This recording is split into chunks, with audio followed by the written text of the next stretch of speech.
I came home earlier than anyone expected, still buzzing from the $1 million deal I had just signed. The house was dark, too quiet, until a broken whisper echoed from the living room. I froze.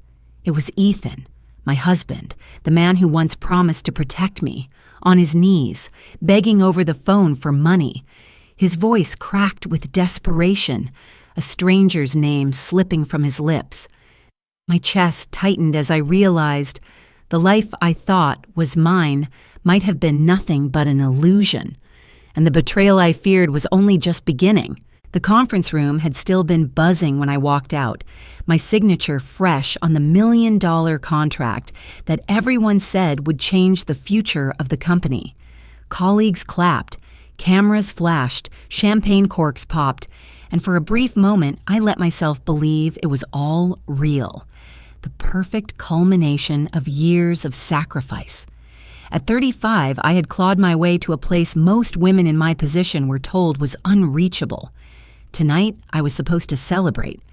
Ethan had already posted about it before I even stepped into the car. My phone lit up with notifications. A photo of us at last month's gala, his arm around my waist, my smile bright, the caption carefully chosen. Grateful for my powerful wife. Comments poured in, congratulating him as if my success somehow belonged to him. Hearts, clapping emojis, hashtags of couple goals. It was a polished illusion, one that shimmered from the glowing screen in my palm. I should have smiled, maybe even reposted it. Instead, I stared at the reflection on the glass, the faint shadow of a woman who had fought too hard to be reduced to a caption. There was a tiny vibration in my chest, a sense that the picture-perfect story Ethan broadcasted wasn't ours at all. It was his version, his mask. I told the driver to turn around. No dinner, no party. I wanted home. But more than that, I wanted quiet. The house was dark when I unlocked the door. My heels clicked against the wooden floor, but I stopped halfway down the hall. The sound wasn't silence. It was something else. A tremor of a voice, fragile, desperate, threading through the stillness. I moved closer. Please help me. I'm drowning in debt. I froze in the shadows of the living room doorway. Ethan was there, not dressed for a night out, but hunched over the coffee table in his t-shirt, his hair disheveled. A faint glow from the laptop bathed his face. His voice cracked, as if the words themselves had cut him open. My first instinct was to step forward to ask what was happening. But something about the way he leaned into the screen, his trembling hands folded as if in prayer, told me to wait. I just need more time, he said. You know I wouldn't ask if it wasn't serious. Please, you've seen how bad it is. I can't let her find out. My pulse spiked. I shifted my gaze to the laptop. He wasn't broadcasting live on social media. The platform was unfamiliar, a private interface cluttered with usernames I didn't recognize. A group chat, maybe a forum, words scrolled on the side of the screen, messages of sympathy, promises of quick transfers, digital pats on the back. They weren't friends. They were investors. Ethan wasn't begging to the void. He was performing for an audience that believed in his desperation. And in the center of it, pinned to the top of the chat, was an image. My image. I staggered back. Breath caught in my throat. It was me in a sharp black blazer, the photo from the company's press release earlier that day. But my eyes had been altered, sharper, almost predatory. The tagline below read, "In Caroline we trust." I was the face of his plea. 1,000 thoughts collided at once. How long had he been using me? How much of my life had been stripped, rearranged, fed into his desperate performance? The man who raised a glass to me at galas, who whispered encouragements before board meetings, was on his knees selling my image to strangers for cash. He rubbed his face with both hands, muttering again about deadlines, about threats, about someone closing in. His voice broke, his body shaking. To anyone watching, he looked like a husband destroyed by circumstance. To me, hidden in the dark hallway, he looked like a stranger wearing my life as collateral. My chest tightened until I could barely breathe. I had come home expecting silence, maybe even a surprise celebration. Instead, I was staring at the beginning of a truth I didn't want to accept, that the illusion of my marriage was collapsing, and I was only now catching the sound of the first cracks. And then, before I could step back, the woman's voice bled through the speakers. Soft, almost intimate. "Baby, don't worry, they'll believe you. They always do." The sound shattered whatever denial I had left. I pressed a hand against the wall, fighting to keep steady as the glowing screen reflected my own distorted face back at me. The perfect life I thought I had built wasn't crumbling. It had never existed at all. The next morning, Ethan's eyes were red and swollen as if he hadn't slept. When I walked into the kitchen, he was already at the counter, a mug clutched in his shaking hand. He looked up at me with the practiced fragility of a man desperate for forgiveness. "Caroline," he whispered, his voice trembling, "last night, what you heard, it wasn't what you think. I'm doing this for us, for our family." He placed the mug down too hard, spilling coffee across the counter, and grabbed my hands with an urgency that felt staged. "I'm drowning, but if I don't take these risks, we lose everything. I can't let you carry it all alone. I'm trying to protect you." I let silence stretch between us, letting his words hang in the air like smoke. Then I softened my face, pulled my shoulders in, tilted my head the way I used to when I believed him without question. "I didn't know it was that bad," I whispered. "I'm sorry. I should have asked." Relief flooded his features, as if my submission had stitched up the rift.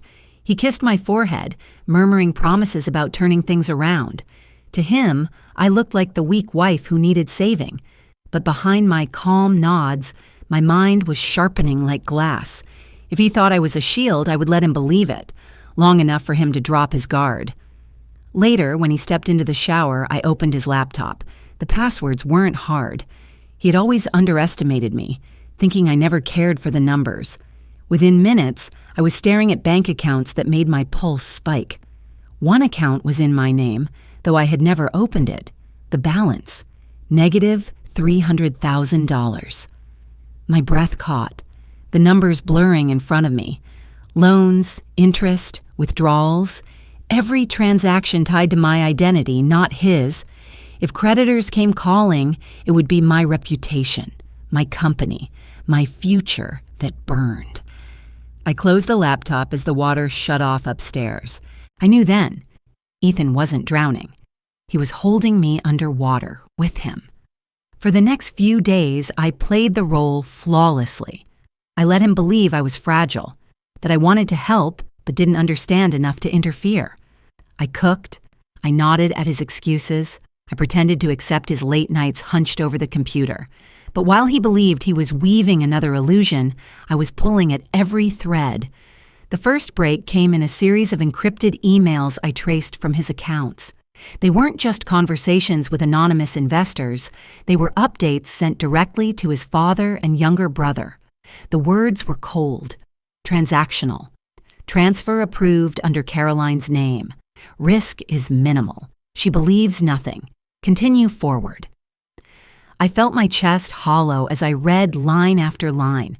This wasn't Ethan's scheme alone. It was orchestrated, planned, a family strategy. I wasn't his wife. I was the family's financial shield, their pawn in a game I hadn't even known existed. Late one night, I followed him to his father's office.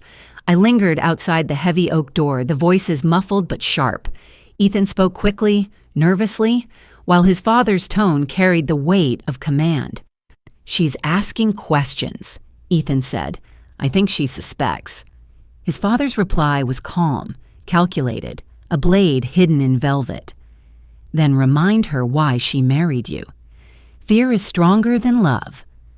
I pressed myself against the wall, my stomach twisting.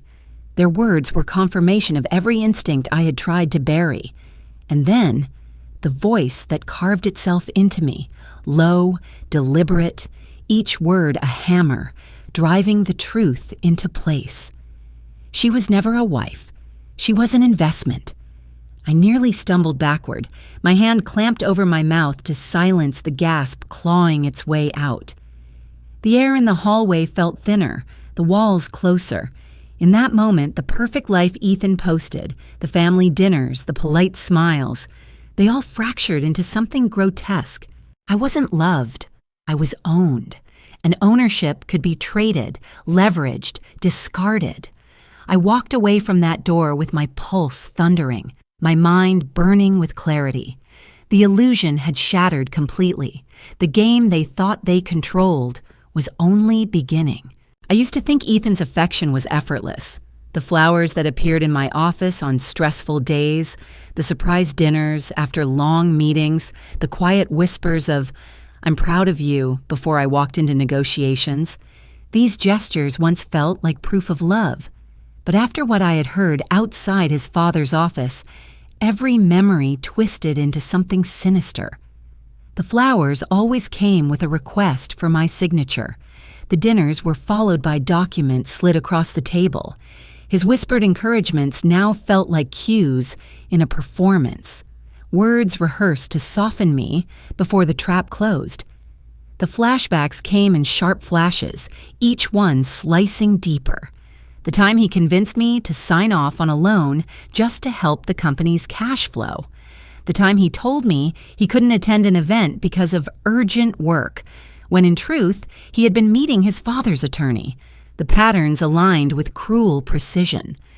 Ethan's devotion had never been for me. It was for the plan. Late one night, I spread years of documents across my office floor, scanning signatures, comparing dates. My stomach dropped as I traced the arc of my career and saw how seamlessly it was entangled with his family's influence. Every milestone, every deal, every contract. I wasn't just building my empire. I was constructing a bridge for Ethan and his family to walk across. And at the end of that bridge waited my empire, ready to be stolen. My hands trembled as I lifted a single folder, one I hadn't noticed before in the pile. Inside was a draft of a merger agreement. Only this time, the ownership transfer clause didn't end with my company. It ended with Ethan's name. For a moment, the room tilted. My vision narrowed to a pinpoint as if all the air had been drained from it.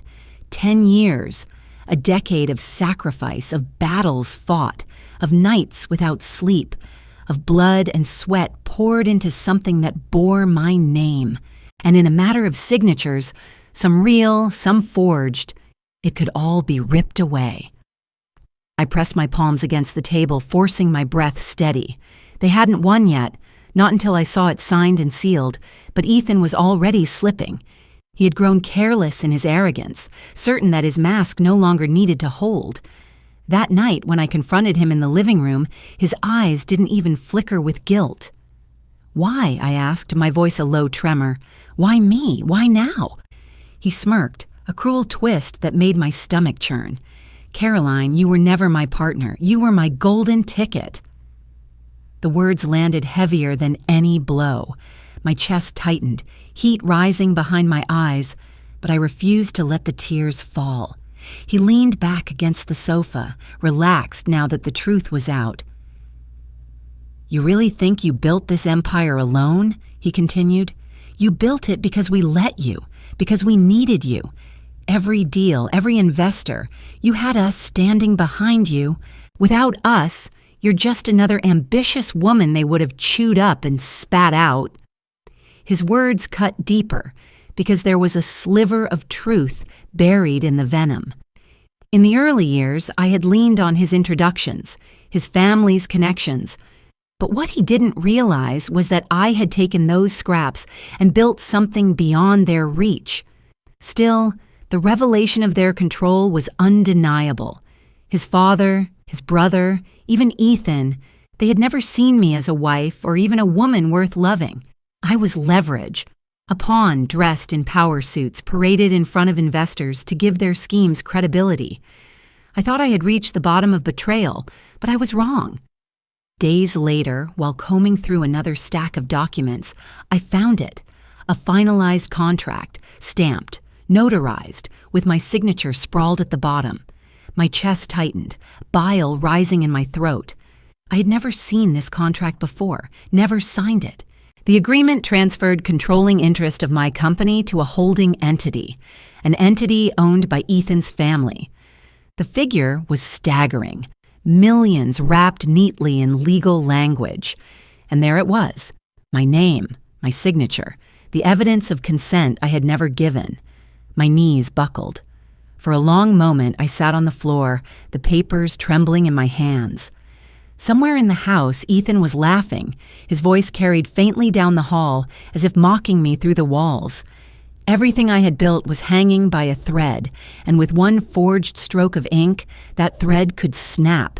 The night I discovered the forged contract, something inside me shattered, and then hardened. The grief was gone.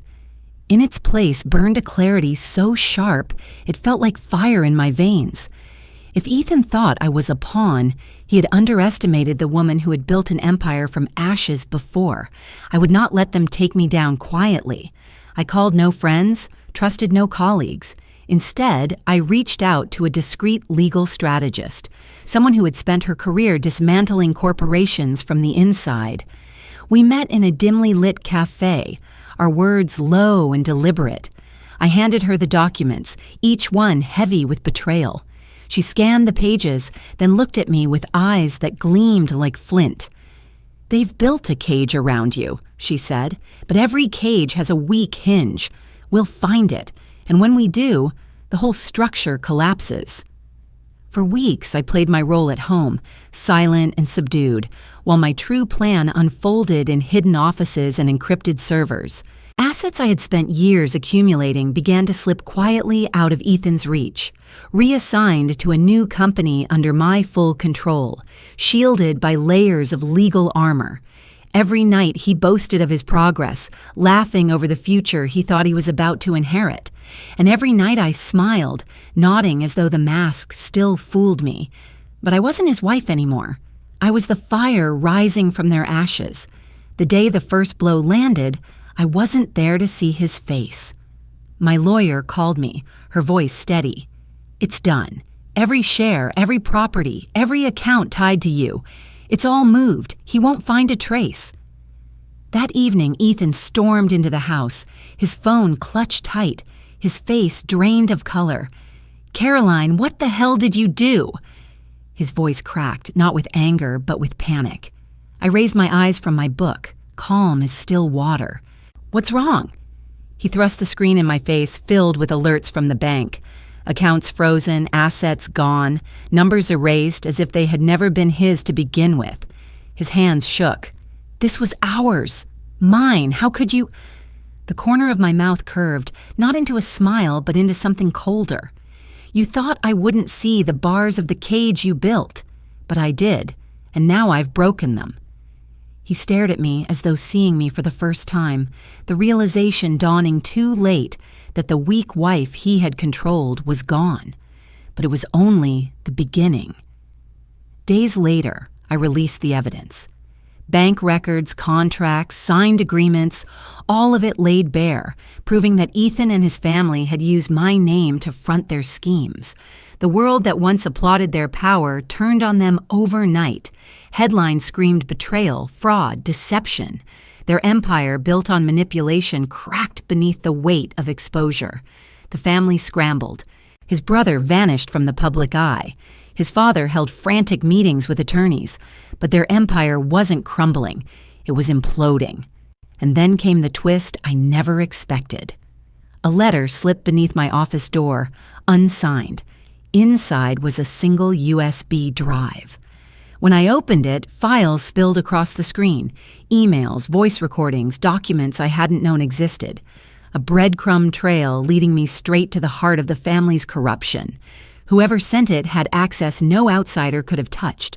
The truth was brutal. The informant wasn't a stranger. It was someone within the family itself. As I pieced the puzzle together, it became clear. One of them had grown tired of the rot, tired of the dynasty that devoured its own. They hadn't given me these tools out of loyalty to me, but out of a hunger to see the family collapse. And collapse it did. In a final, desperate bid to save their reputation, Ethan's father summoned him. I wasn't there, But I heard what happened from someone who was. The meeting was short, brutal. The patriarch's words were colder than stone. "You've become a liability. You'll take the fall. The family will survive without you." And with that, Ethan, the golden son, the one they had placed above me, was cast out like waste. The image seared itself into my mind. Ethan standing there, stunned, betrayed by the very man he had worshipped. For the first time, he was tasting the same poison he had fed me, but unlike me, he would never rise from it. For a brief moment, I thought victory would taste sweet. The courts leaned in my favor. The evidence had spoken louder than Ethan's lies, and their empire was reduced to ash. But the ashes carried a poison I hadn't foreseen. My marriage was gone, torn apart not by love lost, but by love revealed for what it had truly been. A transaction, a performance, a lie. And while Ethan disappeared from my bed, he clung to the world outside. It began with whispers online, anonymous posts, faceless accounts repeating the same refrain. Caroline, the greedy wife. Caroline, the betrayer. Caroline, who crushed a family for her own ambition. Within days, headlines echoed the smear campaign. $1 million wife turns on husband. Power or love, the choice that destroyed her. The comments stung in ways the forged contracts never could. Strangers dissected my life as if I were nothing more than a character in a scandal. Friends stopped answering calls, invitations vanished, and even colleagues shifted uncomfortably when my name appeared in the news. The empire I had fought to protect was still standing, but its queen had been dragged into the mud. At night, I scrolled through the feeds, every cruel word cutting deeper. My victories in court were invisible. My supposed sins screamed across every screen.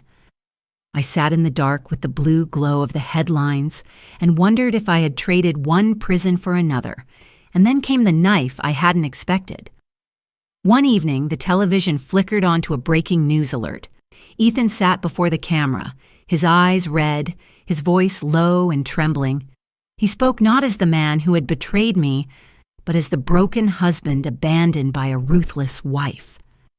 "I loved her," he whispered, tears sliding down his cheeks. "But she chose power over family. She chose money over us. I was never enough for her." The performance was flawless. The nation believed it. The audience cried with him, shook their heads at me, the heartless woman who had destroyed her own marriage for fortune. I stood frozen in my living room, fists clenched so tightly my nails dug into my palms. No matter what proof I held, no matter how many crimes I exposed, he had weaponized the one thing the world never questioned, a man's tears. But behind the curtain of pity and staged sorrow, I sensed another hand pulling the strings. It was a stray comment from a journalist that cracked the facade. In a heated interview, one reporter hinted that Ethan hadn't orchestrated the smear campaign alone. "We know where the strategy came from," he said cryptically. "It wasn't him, it was her." Her. The realization hit me like a blow. The silent figure who had always lingered at the edges, who smiled politely but rarely spoke. Ethan's mother, a woman whose presence was so subdued that she had been easy to overlook. Digging deeper, I unearthed the truth. The fake accounts, the leaked rumors, the carefully spun narratives, all of it tied back to her. For years, she had played the quiet matriarch, but in the shadows, she was the architect of the dynasty, the protector of its name.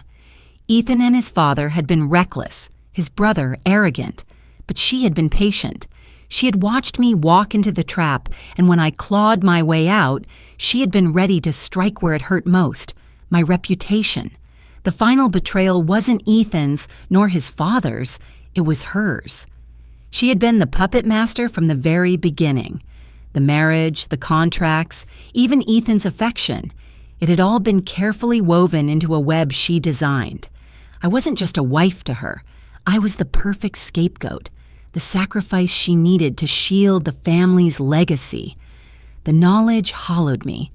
For a moment, I felt like the floor had vanished beneath me. To know that every kiss, every family dinner, every smile across the table had been part of a play scripted by her. It made my skin crawl. I sat alone in my office, the city lights flickering outside the window, and realized I stood at a crossroads. In my hand lay the final folder of evidence, enough to burn the family name into ashes, so complete it would never rise again. If I released it, the dynasty would fall. She would fall. The woman who had orchestrated my life's greatest betrayals would be destroyed. But at what cost? The war had already consumed my marriage, my peace, my name. If I took this final step, I might win, but I would lose the last fragments of myself. My reflection in the glass stared back at me, eyes hollow, jaw tight. The question pressed against my chest like a blade. Do I destroy them completely, or do I let go and begin again? In the days that followed, I held the final folder of evidence like a weapon I wasn't sure I wanted to wield. It could annihilate them. Every sordid deal, every forged signature, every lie buried under years of polished facades. One release, and the dynasty that had built its fortune on manipulation would be reduced to dust. But as I stared at the files, I saw my own reflection staring back at me from the black surface of the screen. My eyes were hollow, exhausted, haunted by the war I had been forced to fight. I realized that if I pressed the button, I wouldn't just be destroying them. I would be destroying what little humanity remained in me. So I chose a different path. Instead of fire, I chose creation. I poured every ounce of pain, betrayal, and fury into my work, into building something new that could not be touched by the claws of the past. Within months, my team and I launched a groundbreaking product, an innovation that redefined the very industry my company was built on. Investors who had once wavered returned with fervor. Clients who had doubted whispered my name with reverence again. The headlines changed. No longer the greedy wife, no longer the betrayer. Now I was the woman who rose from ashes. The world applauded not my revenge, but my rebirth. And still, the evidence sat waiting. When the time came, I released only enough to reveal the truth. Proof of fraud, embezzlement, and deception tied to Ethan and his family.